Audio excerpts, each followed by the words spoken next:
د خوست امنیه قومندانۍ د دوهمې حوزې بیدارو منصوبینو هغه موټرسایکل چې زموږ له یو هیوادوال څخه اغلا شوی و بیرته یې خپل خاوند ته وسپاره. لاس په لاس نیول شوی غل په خپل جرم اعتراف کړی او د معلوماتو له بشپړېدو سره به یې دوسیه اړوند قضایي ارګانونو ته وسپارل شي.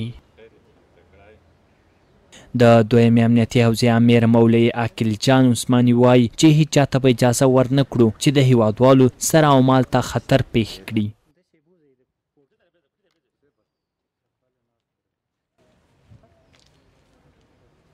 د خوست ولایت د امنیه قومندانۍ د دویمې امنیتي حوزې پیاوړو او ځیرکو مجاهدینو یو عراده موټرسایکل د غلو له منګلو وژغورلو.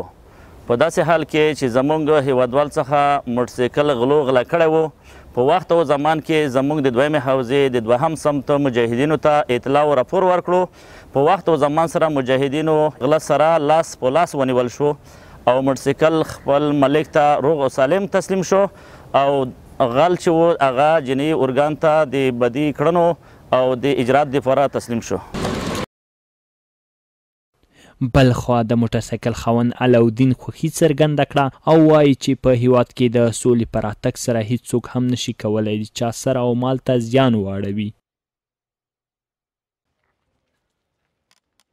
دې ته مې زنګ ووالو چې موټرسایکل نه وتښتولو چې کوم پلی بتلو تنې توس طرف ته یې درو بسالو د سړک ته یې درو بسالو په ښه سړک ته څه ناخ کې مې ورته وښیلې بس الحمدلله نو چې په هر رقم دی ګیر کړی وي نیم ساعت یا یوه ساعت کې نه مو ته خبر راغلو چې نفر مو ونیولو.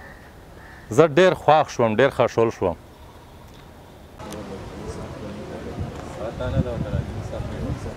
د یادونې وړ ده چې له دې وړاندې هم د خوست امنیه قومندانۍ اړوند د دوهمې حوزې بیداره مجاهدینو په لسګونه نقایع وسایل له غلو سره یو ځای نیولي او اړونده مجرمینې د قانون منګولو ته سپارلي دي.